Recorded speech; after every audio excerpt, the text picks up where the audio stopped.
வணக்கம். டிடி டிவியின் இரவு நேர பிரதான செய்திகள். முதலில் தலைப்புச் செய்திகள். வரவு செலவு திட்டத்தில் பாதிக்கப்பட்ட தமிழ் மக்களுக்காக எவ்வித உதவிகளும் முன்மொழியப்படவில்லை. செயலாளர் நாயகம் டக்ளஸ் தேவானந்தா தெரிவிப்பு. வழங்கப்பட்ட கால அவகாசத்துக்குள்ளான செயற்பாடுகள் தொடர்பில் சமாளிப்பு. யாழ் ஊடக சந்திப்பில் சுமந்திரன். சிவனொளி பாதமலை பெயர் மாற்ற பிரச்சினைக்கு தீர்வு. மாஸ்கலியா பிரதேச சபை நடவடிக்கை. இனி விரிவான செய்திகள். முதலில் உள்நாட்டு செய்திகள். நல்லாட்சி அரசாங்கம் என்று கூறிய ஆட்சியாளர்களும் இந்த அரசாங்கத்தை தாமே ஆட்சிக்கு கொண்டு வந்தவர்கள் என்றும் தாமே தற்போது ஆட்சியை முண்டு கொடுத்து பாதுகாத்துக் கொண்டிருக்கின்றோம் என்றும் தமது ஆலோசனைகளின் அடிப்படையிலேயே அமைச்சரவை தீர்மானங்களும் வரவு செலவு திட்ட முன்மொழிவுகளும் தீர்மானிக்கப்படுவதாக கூறிய தமிழ் தேசிய கூட்டமைப்பினரும் 2019ஆம் ஆண்டுக்கான வரவு செலவு திட்டத்தில் படையினருக்கும் அவர்களின் சிரம நலன்களுக்குமே பெருந்தொகை பணத்தை ஒதுக்கீடு செய்திருக்கின்றார்கள் என்று செயலாளர் நாயகம் டக்ளஸ் தேவானந்தா அவர்கள் தெரிவித்துள்ளார். மேலும் அந்த செய்தியில் தெரிவிக்கப்பட்டிருப்பதாவது, யுத்தத்தில் பாதிக்கப்பட்ட தமிழ் மக்களுக்கும் சமூகத்தில் பல துயரங்களை சுமந்து வாழும் அனைத்து முன்னாள் தமிழ் போராளிகளுக்கும் இந்த வரவு செலவு திட்டத்தில் எவ்விதமான உதவிகளும் முன்மொழியப்படவில்லை. படையினரின் நலன்களுக்கும் அவர்களின் குழந்தைகளின் எதிர்காலம் என்றெல்லாம் சிந்தித்த அரசாங்கமும் அதற்கு முண்டு கொடுப்பவர்களும் யுத்த பாதிப்புகளுக்கு முகம் கொடுத்து வடக்கு கிழக்கில் வாழும் அங்கவீனமானவர்களையும் அனாதரவானவர்களையும் கைப்பெண்களையும் சிந்தித்து பார்க்கவில்லை. இவ்வாறு தமிழ் மக்களை தோற்கடிக்கப்பட்டவர்களாகவும் இரண்டாந்திர பிரஜைகளாகவும் நடத்தும் அரசுகளால் எவ்வாறு இனங்களுக்கிடையே உண்மையான தேசிய நல்லிணக்கத்தை ஏற்படுத்த முடியும்? அரசாங்கத்தின் வெற்றிகோசமான தேசிய நல்லிணக்கத்தை ஏற்றுக்கொள்ளவோ தமிழர்களின் உரிமை போராட்டத்தை காட்டிக் கொடுத்து சுயலாப அரசியல் நடத்தி கொண்டிருக்கும் தமிழ் தேசிய கூட்டமைப்பினரை மன்னிப்பதற்கோ தமிழ் மக்கள் இனியும் தயாராக இல்லை என்றும் மேலும் தெரிவிக்கப்பட்டிருக்கிறது. ஐநா மனித உரிமைகள் பேரவையினால் 2015ஆம் ஆண்டு இலங்கை அரசாங்கத்துக்கு வழங்கப்பட்டு இலங்கை அரசாங்கம் ஏற்றுக்கொண்ட தீர்மானங்கள் எதனையும் குறித்த கால அவகாசத்துக்குள் எவற்றையும் செயற்படுத்தவில்லை என்பதை தமிழ் தேசிய கூட்டமைப்பின் நாடாளுமன்ற உறுப்பினரும் கட்சியின் ஊடக பேச்சாளருமான சுமந்திரன் மறைமுகமாக ஏற்றுக்கொண்டுள்ளார்.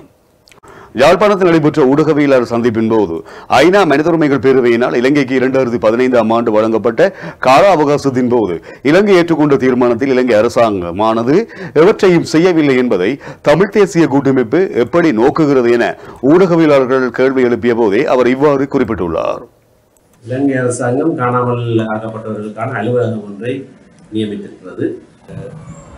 அதை ஜனாதிபதி ஒரு வருட காலமாக இயங்க விடாமல் வைத்திருந்தார். ஆனால் அதுக்கு பிறகு அது இயங்க தொடங்கின போது அதற்கான ஆணைக்குழு நியமித்த போது அந்த உறுப்பினர்கள் நியாயமாக செயல்படுகிறார்கள் என்பது எங்களுடைய கருத்து.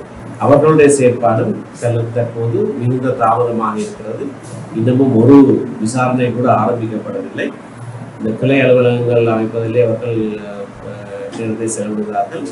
ஆகையினாலே அந்த சட்டத்தின் அடிப்படையிலே உடனடியாக விசாரணைகள் ஆரம்பமாக வேண்டும் என்பது எங்களுடைய கருத்து. ஆனால் அதுக்கான பொறிமுறை ஒன்று ஏற்படுத்தப்பட்டிருக்கிறது. அதே போலதான் மக்களுக்கு நிவாரணம் வழங்குவதற்காக அல்லது இழப்பீடுகள் வழங்குவதற்கான ஒரு சட்டமும் நிறைவேற்றப்பட்டுள்ளது. அது இன்னும் நடைமுறைக்கு வரவில்லை.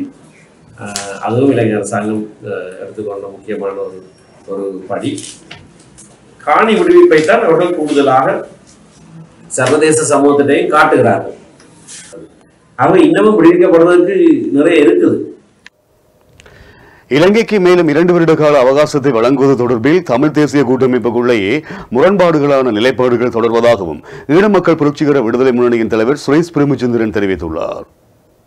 அரசாங்கத்திற்கு கால அவகாசம் கொடுக்க முடியாது, அது தமிழ் மக்களை ஏமாற்றுவதாக இருக்கும் என்றெல்லாம் பெரிய வசனங்கள் எல்லாம் சொன்னார். அதே சமயம் சுமந்திரன் சொல்கின்றார், இல்லை அவ்வாறு சொல்ல முடியாது, நாங்கள் 2 வருஷ கால அவகாசத்தை நாங்கள் ஏற்றுக்கொண்டிருக்கிறோம் சொல்லியிருக்கிறோம் என்று அவர் சொல்கின்றார். ஆகவே இந்த குளறுபடிகளும் அவர்களுக்குள் இருக்கின்றது. இப்பொழுது டெலோ அவருடைய கருத்துக்களை பத்திரிகை ஊடக செய்திகளை பார்க்கின்ற பொழுது அதனை அவர்கள் ஏற்றுக்கொண்டதாக இப்ப அவர்களுக்கு அதை வழங்குவதாக தெரிகின்றது. ஆனால் ஒட்டுமொத்தமான டெலோவின் ஒரு பிரிவினருக்கா என்பதுதான் இப்ப இருக்கக்கூடிய கேள்வி. என்று சொன்னால் திரு செல்வம் அடைக்கல்நாதன் அவர்களை பொறுத்தவரையில் அவர் டெலோவினுடைய தலைவராக இருக்கின்றார். அவர் திரு சுமந்திரன் ஒத்துப்போகக்கூடிய ஒரு ஆளாகத்தான் இன்று வரை இருந்து வருகின்றார். ஒரு புளோட்டாக இருக்கலாம், டெலோவாக இருக்கலாம். அது அவர்கள் இன்று வரை திரு சித்தார்த்தன் அவர்களிடம் நீங்கள் பேசுகிறீர்களாக இருந்தால் இந்த அரசியல் சாசன விடயங்கள் ஒரு முடிவுக்கு வரும் வரையில் நாங்கள் இதில் இருக்க வேண்டும் என்ற ஒரு கருத்தை அவர் கொண்டிருந்தார். ஆகவே எதிர்காலத்தில் அவர் அவ்வாறான முடிவை எடுப்பார் என்பது அவருக்கு தான் தெரியும். அதேபோல டெலோ இப்பொழுது சொல்கின்றது, டெலோ இருக்கக்கூடிய அதனுடைய செயலாளர் திரு ஸ்ரீகாந்த் அவர்கள் இன்று ஒரு வித்தியாசமாக கம்யூனிஸ்ட் கட்சி அவர்கள் எடுக்கிற முடிவுகள் தவறானது, தாந்தோணித்தனமாக செய்கிறார்கள் போன்ற கருத்துக்களை இப்பொழுது சொல்ல ஆரம்பித்திருக்கின்றார்கள். அவை நாங்கள் பொறுத்திருந்தான் பார்க்க வேண்டும் என்னென்ன மாற்றங்கள் ஏற்படும். கச்சதீவு புனித அந்தோனியர் ஆலய திருவிழாவுக்கான ஏற்பாடுகள் அனைத்தும் பூர்த்தி செய்யப்பட்டுள்ள நிலையில் இம்முறை திருவிழாவுக்கு இலங்கையிலிருந்து 7000 வரையிலான பக்தர்களும் இந்தியாவிலிருந்து 2200 பேர் வரையிலும் கலந்து கொள்வார்கள் என எதிர்பார்க்கப்படுவதாக யாழ் மாவட்ட அரசாங்க அதிபர் வேதநாயகன் தெரிவித்துள்ளார். இம்மாதம் 15ஆம் 16ஆம் நாட்களில் இடம்பெறவுள்ள கச்சதீவு புனித அந்தோனியார் ஆலய திருவிழாவுக்கான முன்னேற்பாட்டு இறுதி கூட்டம் மாவட்ட செயலர் தலைமையில் மாவட்ட செயலகத்தில் நேற்று நடைபெற்றது. இந்த கூட்டத்தின் பின்னர் ஊடகங்களுக்கு கருத்து தெரிவிக்கும் போதே அவர் இவ்வாறு குறிப்பிட்டுள்ளார். மேலும் கடந்த முறை போன்று இம்முறையும் கூடுதலான பக்தர்கள் வருவார்களாக இருந்தால் போக்குவரத்து பிரச்சனை உள்ளது. எங்களிடம் மட்டுப்படுத்தப்பட்ட அளவில் தான் படகு சேவைகள் இருக்கின்றன. ஆகவே ஆலயத்துக்கு வர இருக்கின்றவர்கள் 15ஆம் நாள் காலையிலேயே குறிகட்டுவானுக்கு வந்து படகில் ஏறி செல்லுமாறு கோருகின்றோம் எனவும் வேதநாயகன் மேலும் குறிப்பிட்டார். அத்துடன் எதிர்வரும் 15ஆம் நாள் அதிகாலை 3:30 மணி முதல் யாழ்ப்பாணம் மத்திய பேருந்து நிலையத்திலிருந்து பஸ்கள் குறிகட்டுவானை நோக்கி புறப்படும். அந்த சேவைகள் காலை 10:30 மணி வரை தொடர்ந்தும் நடைபெறும். அதேபோன்று 16ஆம் நாள் காலை முதல் குறிகட்டுவானிலிருந்து யாழ்ப்பாணத்திற்கான விசேட பஸ் சேவைகள் நடாத்தப்படும். மேலும் ஆலயத்துக்கு செல்லும் பக்தர்களை நலன் கருதி வசதி கருதி கூடுதலான பஸ் சேவைகள் ஒழுங்குபடுத்தப்படுவதோடு குறிகட்டுவானிலும் நீர் மெலசலக்கூட வசதிகளுக்கான ஏற்பாடுகளும் செய்யப்பட்டிருக்கின்றன. மேற்படி ஆலய வருடாந்த திருவிழாவுக்கான முதலாவது ஏற்பாட்டு கூட்டம் கடந்த ஜனவரி மாதம் 1ஆம் நாள் நடைபெற்றிருந்தது. இந்த நிலையில் அந்த கூட்டத்தில் எடுக்கப்பட்ட முடிவுகள் அல்லது பணிகளின் முன்னேற்றங்கள் தொடர்பில் ஆராய்ந்து இறுதி முடிவெடுப்பதற்காக இறுதி கூட்டமாக இந்த கூட்டம் அமைந்திருக்கிறது. கடந்த கூட்டத்துக்கு அமைய முன்னெடுக்கப்பட்ட பணிகளின் முன்னேற்றங்கள் மற்றும் தொடர்பில் ஆராயப்பட்டிருந்தது. இதற்கமைய மேற்படி ஆலய உற்சவத்திற்கான அனைத்து ஏற்பாடுகளும் பூர்த்தி செய்யப்பட்டுள்ளன. இதில் மிக முக்கியமாக இலங்கையைச் சேர்ந்த 7000 வரையிலான பக்தர்களும் இந்தியாவில் இருந்து 2200 பேர் வரையிலும் கலந்து கொள்வார்கள் என எதிர்பார்க்கப்படுகிறது. இந்த நிலையில் இதற்கான அனைத்து ஏற்பாடுகளும் பூர்த்தி செய்யப்பட்டுள்ளமை குறிப்பிடத்தக்கது. யாழ்ப்பாணம் பரியோவான் கல்லூரி யாழ்ப்பாணம் மத்திய கல்லூரி அணிகளுக்கு இடையிலான வடக்கின் பெரும் போர் என வர்ணிக்கப்படும் கிரிக்கெட் தொடரின் 113வது போட்டி விறுவிறுப்பான நிலையை எட்டியிருந்த போதிலும் வெற்றி தோல்வியின்றி சமநிலையில் முடிவடைந்துள்ளது. நேற்று முன்தினம் ஆரம்பமான 113வது இந்த போட்டி இன்று இறுதி நாளில் பலத்த எதிர்பார்ப்புகளுக்கு மத்தியிலும் நிறைவு பெற்றிருக்கிறது. நேற்று முன்தினம் ஆரம்பமான இந்த போட்டியில் நாணய சூழ்ச்சியில் வெற்றி பெற்ற யாழ் மத்திய கல்லூரி அணி துடுப்படுத்தாடும் வாய்ப்பை பரியோவான் கல்லூரிக்கு வழங்கியிருந்தது. அதன்படி முதலில் துடுப்படுத்தாடி இருந்த பரியோவான் கல்லூரி 181 ஓட்டங்களுக்கு சகல இலக்குகளையும் இழந்திருந்தது. பதிலுக்கு முதலாவது இன்னிங்ஸுக்காக துடுப்படுத்தாடிய யாழ்ப்பாணம் மத்திய கல்லூரி அணியினர் 195 ஓட்டங்களை பெற்று சகல இலக்குகளையும் இழந்திருந்தனர். இதன் பிரகாரம் இரண்டாவது இன்னிங்ஸுக்காக துடுப்படுத்தாடியிருந்த யாழ் பரியோவான் கல்லூரி அணி 245 ஓட்டங்களை பெற்றிருந்த நிலையில் 9 விக்கெட்டுகளை இழந்திருந்த போது ஆட்டத்தை இடைநிறுத்திக் கொண்டது. இதன் பிரகாரம் யாழ் மத்திய கல்லூரிக்கு வெற்றி இலக்காக 246 ஓட்டங்கள் நிர்ணயிக்கப்பட்டது. இதன்படி வெற்றிக்காக தமது இரண்டாவது இன்னிங்ஸில் துடுப்படுத்தாடிய யாழ் மத்திய கல்லூரி அணி 7 விக்கெட்டுகளை இழந்து 176 ஓட்டங்களை பெற்றிருந்தது. இதன்போது நேரம் முடிவடைந்த நிலையில் போட்டி சமநிலையில் முடிவடைந்ததாக அறிவிக்கப்பட்டது. இது இவ்வாறு இருக்க இந்துக்களின் போர் என்று வர்ணிக்கப்படும் யாழ்ப்பாணம் இந்து கல்லூரி மற்றும் கொழும்பு பம்பலப்பட்டி கல்லூரி அணிகளுக்கு இடையிலான போட்டியில் பம்பலப்பட்டி இந்து கல்லூரி அணி வெற்றி பெற்றுள்ளது. இதேபோன்று நீலங்களின் சமர் என்று வர்ணிக்கப்படும் கொழும்பு ரோயல் கல்லூரிக்கும் கல்கிசை தோமஸ் கல்லூரிக்கும் இடையிலான போட்டியில் தோமஸ் கல்லூரி அணி 7 விக்கெட்டுகளால் வெற்றி பெற்றுள்ளது. வேலணை பிரதேச சபையின் ஆளுகைக்குட்பட்ட பகுதிகளில் மக்களது பாதுகாப்பை உறுதிப்படுத்தும் வகையிலும் சுற்றுலாச் சூழலை பாதுகாக்கும் வகையிலும் பிரதேச சபையினரால் புதர் மண்டி காணப்படும் பகுதிகள் இனம் காணப்பட்டு சிரமதான பணிகள் முன்னெடுக்கப்பட்டு வருகின்றன. இன்றைய தினம் பிரதேச சபையின் தவிசாளர் கருணாகர குருமூர்த்தி தலைமையில் நடைபெற்ற இந்த சிரமதான பணிகளில் வீதியோரங்களில் குறிப்பாக மக்கள் வாழ்விடங்களை அண்மீது காணப்படும் உள்ளக வீதிகளில் காணப்படும் பற்றைகள் முதற்கட்டமாக அகற்றப்பட்டு வருகின்றன. பற்றைகள் அதிகரிப்பதனால் நுழம்பின் பெருக்கம் அதிகரித்திருப்பதுடன் சுகாதார சீர்கேடுகள் கலாசார சீர்கேடுகள் அதிகரித்து வருவதாக தெரிவித்து சபையின் ஆளுகைக்குட்பட்ட பகுதியில் காணப்படும் புதர் மண்டி கிடக்கும் காணிகளை துப்புரவு செய்ய வேண்டும் என அண்மையில் குறித்த பிரதேச சபையில் ஈழமக்கள் ஜனநாயக கட்சியின் உறுப்பினர் திருமதி அனுசுயா ஜெயகாந்த் அவர்களால் பிரேரணை ஒன்று கொண்டுவரப்பட்டு தீர்வு காணப்பட வேண்டும் என வலியுறுத்தப்பட்டது. இதற்கமைய குறித்த செயல் திட்டம் முன்னெடுக்கப்பட்டு வருவதுடன் அதன் முதற்கட்டமாக இன்றைய தினம் வேலனை சிப்பனை பகுதியின் வீதியோரங்களில் காணப்படும் பற்றைகளை அகற்றும் பணி சபையால் சிரமதான முறையில் துப்புரவு மேற்கொள்ளப்பட்டு வருகிறது.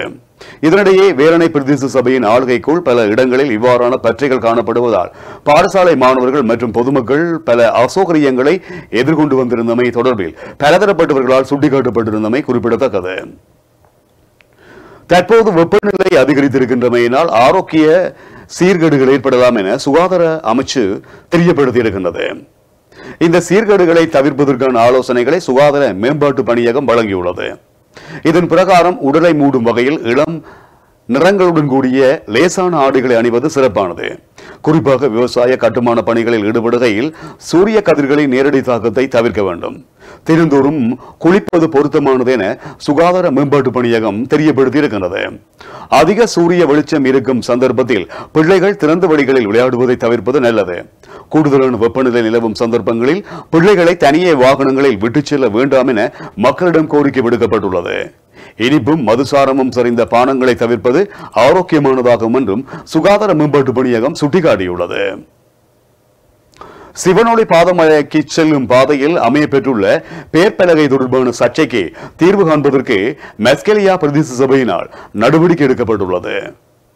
ஏற்கனவே பெயர்பலகையில் குறிப்பிடப்பட்டிருப்பதாவது தமிழ் மொழியில் சிவனொளி பாதமலை என்று குறிப்பிடுவதற்கு நடவடிக்கை எடுக்கப்பட்டுள்ளது.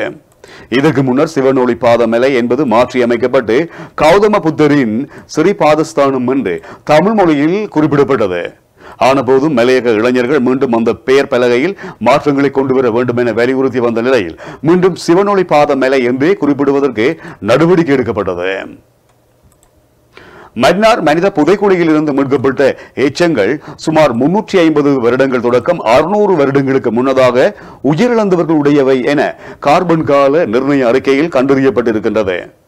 நவீன தொழில்நுட்பத்திற்கான உள்ளீடுகள், விஞ்ஞான ரீதியிலான கண்டுபிடிப்புகளும் மானுட தடயவியலுடன் தொடர்புடைய விடயங்களும் அதில் குறிப்பிடப்பட்டிருந்தன. இந்த நிலையில் மன்னார் மனித புதைக்குழி தொடர்பிலான சகல அறிக்கைகளும் வெளியாகும் வரை அது குறித்து இறுதி தீர்மானத்துக்கு வர முடியாது என காணாமல் போனோரின் உறவினர்கள் சார்பில் ஆஜராகும் சட்டத்தரணிகள் அறிக்கை ஊடாக தெரிவித்துள்ளனர். இது தொடர்பில் துறைசார் நிபுணர்களுடன் கலந்துரையாடி வருகின்றோம்.